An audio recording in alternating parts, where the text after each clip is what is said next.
We all know symbiotes like Venom and Carnage can be a handful, but did you know they have some weaknesses that often go overlooked? Sure, we've seen Spidey use sonic attacks and fire, but there are more intricate vulnerabilities that heroes can employ. My name is AJ Spatola with Top 10 Nerd, and here are the top 10 symbiote weaknesses heroes never use. At number 10, Zombify the Host. Symbiotes like Venom pose a significant challenge to Marvel's heroes, but exploring their weaknesses is crucial.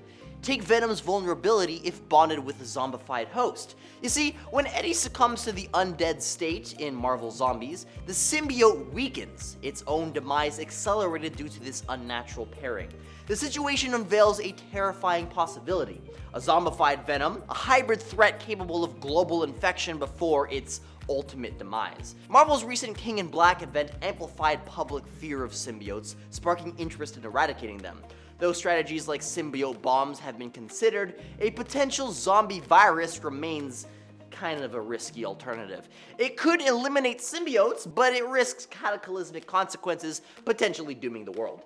The concept of turning Venom's host into a zombie to destroy the symbiotes is pretty intriguing. However, the catastrophic fallout outweighs any benefit. This potential strategy, while seemingly effective, would spiral into an apocalypse. The realm of ethical choices, unleashing a global threat isn't really a smart move, regardless of its tempting power over the lethal protector. At number 9 is Venom's webbing.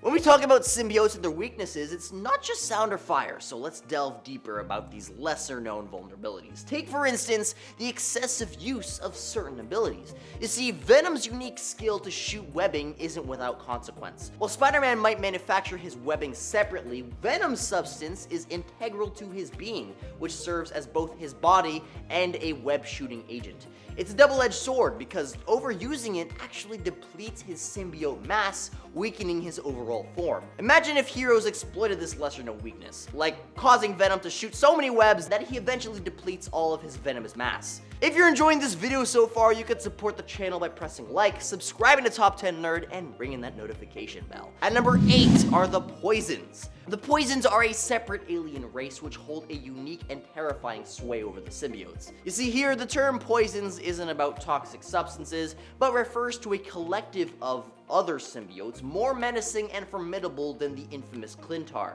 These entities have a compelling power that comes from their hive mind structure, enabling them to communicate and act as a unified force. But what makes the Poisons particularly threatening is their ability to infiltrate and subjugate other symbiotes, a risk they pose when they set their sights on Earth. Their interaction with established symbiotes like Venom raises the stakes to an unprecedented level. Upon bonding with the symbiotes such as Venom, the Poisons can seize control of both the symbiote and its host, manipulating them both at will. This potential to assimilate symbiotes and hosts alike, compounded by their talent for impersonation and overarching goal of expansion, presents a looming danger across the multiverse. The Poison's ability to co-opt powerful symbiotes, potentially turning them against their will, sets the stage for widespread chaos and conflict of cosmic proportions. At number 7 is electricity. In the alternate Marvel Ultimate Universe, the portrayal of Venom takes a significant detour from the classic extraterrestrial symbiote we all know and love. See, here, Venom is not an alien organism, but a man-made synthetic invention originally crafted to combat cancer. The striking divergence lies in its design, as it's specifically coded to merge genetically with the person it's intended for.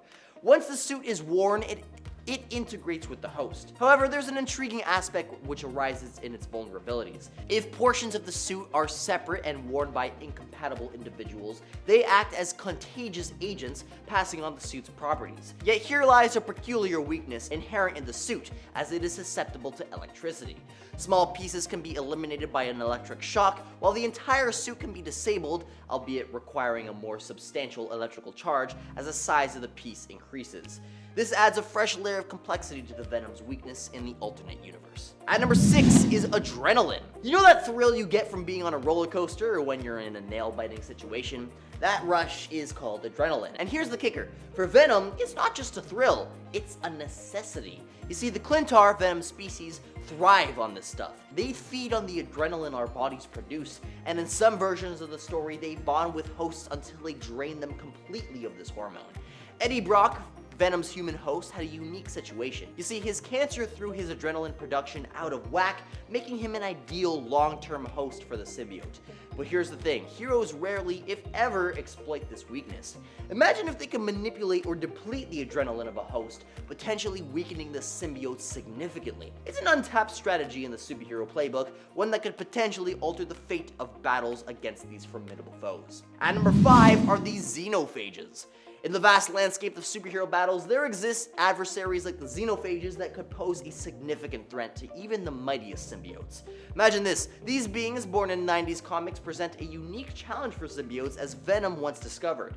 You see, the Xenophages, resembling colossal insects, wield saliva packed with a paralyzing neurotoxin, a formidable weapon that targets symbiotes specifically, and their primary sustenance are symbiote brains. Once their saliva touches the symbiote, it's instant paralysis, leaving the host in a vulnerable state. It's like having a weakness that exposes the hero's soft underbelly. What's more is that these creatures aren't just hunters, they're connoisseurs, with their saliva enhancing the flavor of their meal. Think of it as a built-in seasoning, making their feast even more delectable. At number 4 is Styx's touch. There's a lesser-known character in Marvel named Styx, and let me tell you, he is a game changer. Styx's story is pretty tragic. He got wrapped up in some experimental mess, and now his whole body is like a walking, talking cancer. The eerie thing about Styx is his touch. It's not your casual high five, it's lethal. When he makes skin-to-skin contact, it's like a rapid and devastating chain reaction. He breaks down living matter quicker than you can blink. Even Venom, with his regenerative powers and tough exterior, isn't immune to Styx's touch. It won't annihilate Venom, but will definitely throw a wrench in his game. Just imagine the possibilities if our heroes decided to leverage Styx's ability against these seemingly invincible symbiotes. It could flip the whole narrative, introducing an entirely new strategy into the superhero playbook. At number 3 is Peter Parker. One often disregarded aspect is the emotional bond between the symbiote and its host.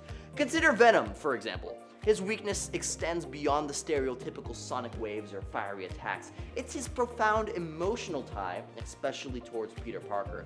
This connection, forged during their initial partnership, remains pivotal. When Peter Parker eventually severed that bond in the comics, it left an enduring impact on Venom. His attachment to Peter not only clouds his judgment, but also hinders his combat abilities. It's an overlooked facet revealing that vulnerabilities aren't solely physical. Emotions and relationships wield significant influence, even in the superpowered realm of conflicts and showdowns. At number 2 is Rage. Deep within the expansive Marvel universe resides an ancient and formidable entity named Null, a pivotal force in the creation of the Clintar, the home world of the symbiotes and their intricate society. Null commands an extraordinary influence over the collective consciousness of the Clintar, steering these symbiotic beings towards a precarious condition known as bloodlust, or rage if that gets demonetized. This intense and often uncontrollable desire for combat and chaos predominantly arises when Null asserts control or when the symbiotes endure exposure to unstable hosts or corruption. This corruption can manifest due to exposure to diverse pathogens or the adoption of behaviors that disrupt the symbiote's equilibrium. The consequential rage leads to an erratic behavior in the symbiotes like Venom, causing them to defy the wishes of their human hosts and potentially resulting in hazardous, unpredictable, and high-stakes scenarios. At number 1 is My Fire mixtape. Firstly, its susceptibility to sound waves, particularly high-frequency or intensely loud noises, presents a significant vulnerability. This was stumbled upon by none other than Spider-Man in the fateful encounter with the church bell tower. The resonating toil of bells commanded the symbiote's separation, unveiling its vulnerability to sound. Equally impactful is the symbiote's enduring weakness against fire, a trait prevalent since its early comic book days. Peter Parker exploited this flaw when he first donned the symbiote as a suit. Employing a combination of sound waves and fire, he managed to sever the bond and then manipulate the symbiote's movement using fire as a tool. This ultimately led to containing the symbiote within a glass container. Understanding these often overlooked weaknesses provides us a deeper insight into combating this complex and powerful entity. It emphasizes the importance of strategic thinking and exploiting vulnerabilities rather than relying solely on physical strength when facing such formidable foes. As always, if there's a symbiote weakness you think I've missed, feel free to let me know down in the comments. This has been AJ Spatola with Top 10 Nerd, and I'll catch you all in another video. Later, nerds!